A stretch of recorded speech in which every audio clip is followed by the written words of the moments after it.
Mes amis ont eu l'air surpris l'autre jour, et notamment l'abonné au Monde, qui a accentué la surprise parce qu'il se doutait que mon entrée en matière cachait une intention suspecte. Je leur ai dit, j'ai une histoire à vous raconter. Naturellement, Hervé, Francesca, Vladimir, qui partait le lendemain en Allemagne où il doit se trouver ce matin, Bernard et Léon, qui étaient venus dans la même voiture, et Maude, qui était venue, elle, sans Christiane pour une fois. Tout le monde a cru que j'allais raconter une mésaventure, une anecdote qui se passait ici, ces jours-ci, veux-je dire.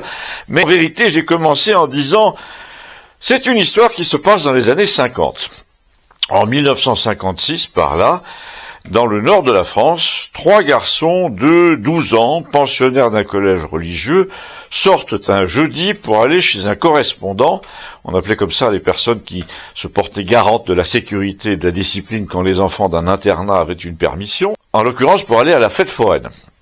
Il faut s'imaginer, les enfants de l'époque, à 12 ans, dans les collèges de la bourgeoisie, ils portaient une petite cravate sous un col qui rebiquait, un pantalon court jusqu'aux genoux, un pull à col en V, des souliers de cuir à lacets avec des chaussettes à motif marron. Ils parlaient un langage châtié, ils lisaient le journal de Spirou, mais les écoliers de cette époque avaient beau être cravatés, ils étaient assez impitoyables entre eux, et en l'occurrence, 2 des petits pensionnaires dont je vous parle, ce jeudi-là chez le correspondant, un père de famille qui n'avait que des filles, 2 des garçons maltraitaient le 3e, et pendant la sortie à la foire, à la fête foraine, on peut dire que la victime des 2 autres écoliers, qui l'accablaient de sarcasme un peu sournois, etc., a passé un mauvais moment à force de subir les fous rires agressifs, les sous-entendus, etc. Heureusement, le correspondant et sa fille, qui les accompagnaient, compensaient cette attitude méchante par une bienveillance sans favoritisme, et le gamin dont se moquaient ses condisciples ne quittait pas d'une semelle celui qui les guidait dans les allées de la foire, qui leur achetait des tickets, qui les accompagnait dans la queue du train fantôme. C'est une fête foraine, en effet, à l'ancienne, où il y avait tout ce qui a disparu aujourd'hui, des disques de Franck Pourcel et de Petula Clark, de la barbe à papa, des churros qu'on appelait des chichis, un labyrinthe de verre avec des miroirs partout, un petit train à wagonnets qui serpentait dans une obscurité pleine de cris bizarres et d'où surgissaient des squelettes blancs. C'était ça le train fantôme. Il y avait aussi les autotamponneuses qui faisaient des gerbes d'étincelles sur une grille au plafond, qui était réservée aux plus de 12 ans. Or justement, le petit garçon victime des 2 autres là était aussi un peu plus jeune que les 2 autres, donc il a dû assister la mort dans l'âme au tour d'autotamponneuses des 2 autres. Et pendant cet épisode, il a regardé autour de lui. Il a désigné derrière à la fille de son correspondant le stand qui se trouvait juste à côté d'eux d'une voyante à boules de cristal dans une caravane à rideaux orange, et la fillette a demandé aussitôt à son père si elle pouvait y aller, se faire lire l'avenir. Du coup, le père a demandé au petit garçon si ça le tentait aussi. Oui, a-t-il dit un peu timidement.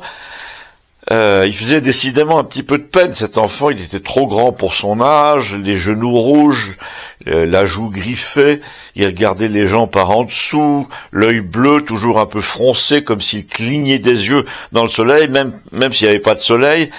Il avait un grand front, un petit nez, une grande mâchoire, des oreilles décollées, et surtout une bouche un peu boudeuse, proéminente, qui semblait faite pour balbutier des excuses à tout propos. En tout cas, il est allé donc chez la voyante avec la fillette, après avoir laissé passer la petite fille de son hôte, qui est ressortie toute contente, parce qu'on lui avait annoncé un beau mariage et plein d'enfants. À l'époque, c'était le sommet de la félicité pour une petite fille. Et donc, quand le préadolescent est allé à son tour dans la caravane, entouré de voiles oranges et noirs, de gris-gris qui pendaient, et quand la dame à la boule de cristal avec son foulard s'est penchée sur lui en lui tenant les poignets et en regardant ses mains ouvertes, elle a eu l'air extrêmement étonnée et même troublée, mais dans un genre un peu théâtral, un peu ironique, de manière à relativiser ce qu'elle allait lui dire de son avenir. Et là, l'abonné au Monde s'est écrié, disons, c'est long comme anecdote. Alors qu'est-ce qu'elle lui a dit?